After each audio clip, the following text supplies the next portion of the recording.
Heyo folks, welcome back to a new Comics Corner. I hope everyone is doing well. Today's comic book that we are going to talk about is We Stand On Guard, written by Brian K. Vaughan, art done by Steve Skroce, and colors done by Matt Hollingsworth. Before we dive into the good and the bad of this story, if you could please take a moment to like, comment, and subscribe. That would be greatly appreciated. It helps out the channel a whole bunch. And we also do have a Discord if you would be interested in joining that. Link to that in the description below. So, to be honest with you, I was interested in reading this book because of recent world events, particularly with the United States and then also Canada.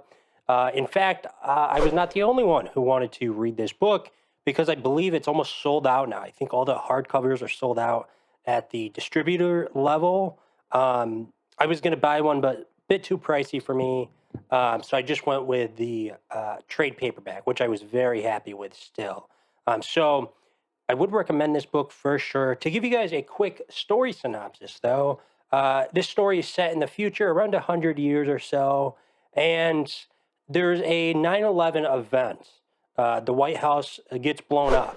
So the United States retaliates against Canada. They assume that Canada was the one that caused this, so they retaliate, invade Canada, and take over Canada for the most part. And there's also the another element of water being a scarce resource in the future as well. And Canada seems to have a abundance of water. In the U.S., kind of evaded also for that. This story in particular follows Amber. She's a Canadian, and she joins up with a rebel group to try and push back the United States of America and retake their homeland of Canada. Now, let's introduce you guys to some of the characters. So the main character that we follow is Amber, right? She's a Canadian born and raised. She was only a little girl when the United States decided to invade Canada, and her parents are quickly killed. And this is not really spoilers. It happens within the first couple pages. Okay, so don't freak out or anything. So her and her brother essentially are left to their own devices and have to find out ways to survive in this new world. Other characters, we have the American. I think she's like a general of the United States now. So, she's a very high-ranking person. She is kind of the main antagonist alongside the United States. And some of the stuff she does is really dark. One scene in particular, if you do read this book or you have read this book, I think you'll know what I'm talking about. It includes a VR torture simulation thing. So she is very, very disturbed, let's just say. And then we also have some of the rebel characters as well. We don't know too much about them. We learn a little bit, like one's a French actor. But other than that, we don't know a whole bunch. One's homosexual and his husband died, so we learned a little bit about that. But that's kind of it. And so, yeah, those are the main characters, I would say, of this book. We also do have Amber's brother as well.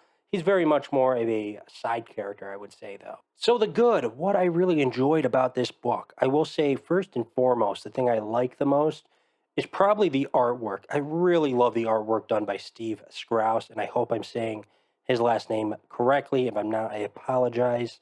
The line work is just beautiful. We get so many amazing splash pages and double splash pages of these amazing and grand vehicles that are just so spectacular.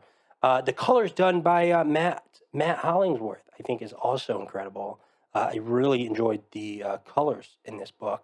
And the artwork really just pairs nicely with the action in this book. This book is very action heavy, which is another reason why I enjoyed this book a lot, and I think it's one of its strengths, is the action part of this book. And the artwork and the action just go hand to hand, really complement each other, which I really enjoyed. Another thing I really liked is the themes in this book. There's really a very almost on the nose theme about war being bad. But I don't think, even though it's a little bit on the nose, I don't think that makes it bad I do think Brian K. Vaughan is very successful in kind of getting his point across about war and how destructive that can be. It seems like he also has very strong criticisms of the United States, especially in the early 2000s with the aftermath of 9/11 and the invasion of Iran and all that. It very much parallels that in this story, and that's I picked up on that within the first couple pages. So I think Brian K. Vaughan really wants to hammer home the message there of war being bad, and also his criticisms of the U.S. Especially in the early 2000s. Next thing I really enjoyed is the layout, the panel layouts. I thought they were great. The page layouts too. Brian K. Vaughan really does know how to end an issue on a good, I don't want to say cliffhanger, but almost reveal. And also the page turn, which I also think a lot of other creators do as well too. And I think with comics, that is really essential a lot of the times to telling a great comic book story is that page turn reveal with either a splash page or something that is like, whoa. So yeah, that is what I really thought was great about this book. So the not so great, what I was not a huge fan of. Now there are a couple things. One's kind of a smaller nitpick, I will say, in that there's a French character in this book, and he does have quite a bit of dialogue throughout it that is in French. So if you want to know what he's saying, if you don't speak French, you do have to kind of get out your Google translator and take a picture of it and figure out what it reads. And at first, I thought it was kind of cool. I thought that it was going to be more. His dialogue wasn't going to necessarily drive the story forward. But there are times where it's like you do kind of need to know what he says in order to kind of know what's happening, or why he does what he does. So I found it a little bit more of a nuisance at the end of the day than anything, because for me, I definitely want to know what he says. So I get out my phone, I stop reading, I take a picture, I do the whole Google scan thing or whatever to figure out what his dialogue reads. And yeah, like I said, I was okay with it at first. I was like, that's kind of a nifty thing and whatnot. But at the end of the day, I do wish, it was just not French, or if it was French, make it clear, like translate it for us, but make it clear it's in another language. I thought that would have ultimately been better for the flow of the reading. Other thing I like is there's this parallel between Superman and then the main character of Amber, of them both being kind of refugees, and Amber at the end of the day is not this heroic figure. And I won't go into too heavy spoilers on what happens to her character, but that parallel and just did not necessarily land for me. I do like the idea that the shoot, because one of the characters does like Superman a lot, and he looks at Superman as a symbol, right? And Amber points out, like, what do you mean? Like, Superman is his motto is life, liberty, and the American way, or something. I can't remember the motto now, but it's something like that. That it ends with the American way. Um, and I like the idea that in this book that America has lost their way, that they don't stand for life, liberty, and justice and freedom for all anymore. That they've kind of turned themselves into a monster. So I do like one aspect of the Superman theme, I guess. But the parallel that Brian K. Vaughan was trying to draw between Superman and then Amber, just I didn't see it. It didn't necessarily land for me.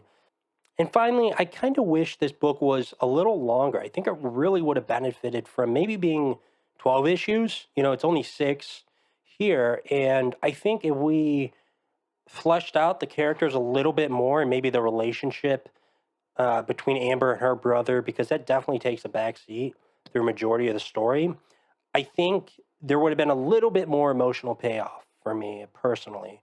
So I do wish it was a little bit longer. We would have gotten maybe a little bit more of emotional depth with some of these characters. And like the Rebel team, I didn't really care about any of them, to be honest. which can kind of plays to the strength of the book a little bit because nobody's safe, right? But I do wish, when a character does die, I didn't find myself being emotionally invested in that character and their ultimate death. So I think the book would have benefited from being maybe an additional 6 issues, personally. Overall, I do think this is a good book. If you are interested in it, based off kind of the premise alone of the United States invading Canada and, following a Canadian rebel team, if that's something that kind of piques your interest, definitely give it a read. I think it is an overall well-crafted comic book. I just have kind of small issues here and there with it, nothing major.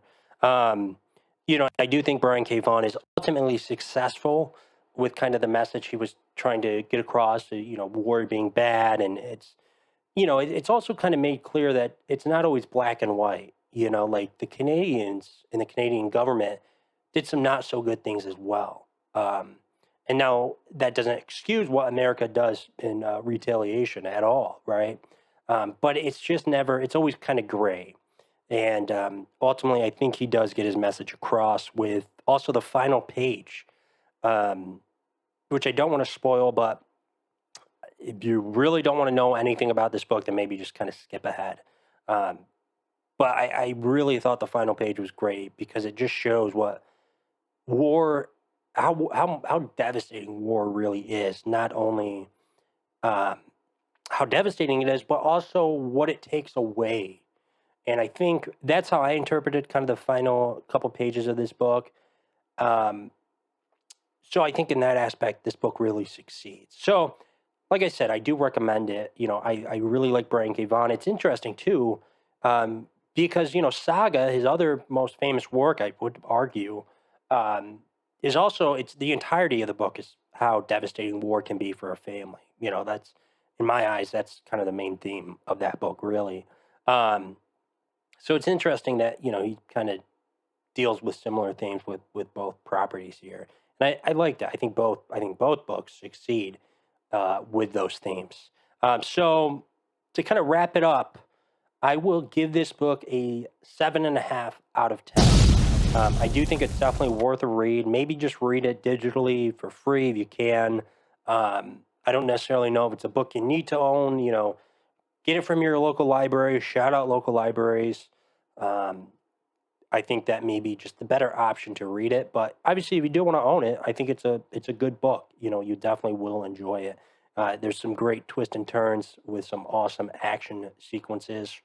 I do just wish it was a little bit longer and we got a little bit more emotional depth there, but it was good overall. I will probably reread it eventually. So that's going to do it for today's Comics Corner. Um, Please like, comment, subscribe, all that good jazz, and we will catch you in the next one.